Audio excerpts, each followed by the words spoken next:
Hello everyone. ನೋಡಿ 11.1 exercise number question number 8 ಏನು ಕೊಟ್ಟಿದ್ದಾರೆ, ಕಂಪೇರ್ ದ ಫಾಲೋಯಿಂಗ್ ನಂಬರ್ಸ್ ಅಂತ ಕೊಟ್ಟಿದ್ದಾರೆ. ಫಸ್ಟ್ ಕ್ವಶನ್ ಏನು ಕೊಟ್ಟಿದ್ದಾರೆ, 2.7 ಇಂಟು 10⁻12 ಅಂತ ಕೊಟ್ಟಿದ್ದಾರೆ.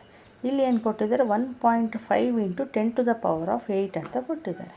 ಸೊ ಇದನ್ನು ಯಾವ ರೀತಿ ಹೇಳಬೇಕು, ನಾವು ಯಾವುದು ಗ್ರೇಟರ್ ಅಂತ ಕಂಪೇರ್ ಮಾಡಿರಿ ಅಂತ ಹೇಳಿದ್ದಾರೆ. ಅದಕ್ಕೆ ಯಾವ ರೀತಿ ಹೇಳ್ಬೋದು ನಾವು, ಈಗ ಪಾಯಿಂಟ್ ಇದೆ, ಇಲ್ಲಿ 10⁻12 ಇದೆ, ಇಲ್ಲಿ 10⁸8 ಇದೆ. ಸೊ ಇವನ್ನೇ ನೋಡಿರಿ, ಈ ಪವರ್ಸ್ನ ನೋಡಿ ನಾವು ಕಾನ್ಸಂಟ್ರೇಟ್ ಮಾಡಿ ಇವನ್ನ ನಾವು ಅದನ್ನು ನೋಡಿ ಕಂಪೇರ್ ಮಾಡೋಣ. ನೋಡಿರಿ, 10⁻12 ಇದ್ದರೆ ನಾವು ಎಷ್ಟು ಸರಿ ಬರಿತೀವಿ, 10ನ 12 ಟೈಮ್ಸ್ ಬರಿತೀವಿ. ಇದೇ ರೀತಿ 10 ಇಂಟು 10 ಇಂಟು 10 ಇಂಟು.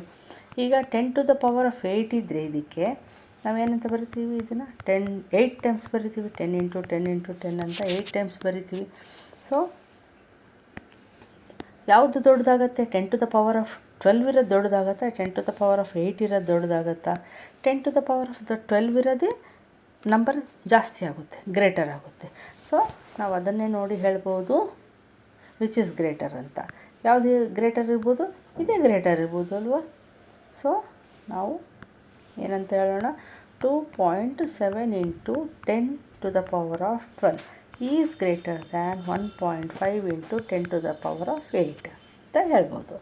ಈಗ ಇದೇ ರೀತಿ ಇನ್ನೊಂದು ಕೊಟ್ಟಿದ್ದಾರೆ ನೋಡೋಣ, 4 ಇಂಟು 10⁻14 ಅಂತ ಒಂದು ಕೊಟ್ಟಿದ್ದಾರೆ. ಇನ್ನೊಂದು 3 ಇಂಟು 10⁻17 ಅಂತ ಒಂದು ಕೊಟ್ಟಿದ್ದಾರೆ.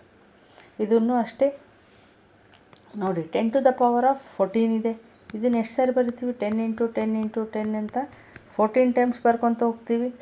10 ಅಂತ ಹಿಂಗೆ 10⁻17 ಇದ್ದರೆ ಇದನ್ನು ಅಷ್ಟೇ 10⁻17ವರೆಗೆ ಹಿಂಗೆ ಬರ್ಕೊಂತ ಹೋಗ್ತೀವಿ. ಈಗ ಯಾವುದು ಮಲ್ಟಿಪ್ಲೈ ಮಾಡಿದ್ರೆ ಯಾವುದು ದೊಡ್ಡದಾಗತ್ತೆ, ಇದೇ ದೊಡ್ಡದಾಗತ್ತೆ. 10⁻17 ಈಸ್ ಗ್ರೇಟರ್ ದ್ಯಾನ್ 10⁻14. ಸೊ ನಾವೇನು ಹೇಳ್ಬೋದು, 3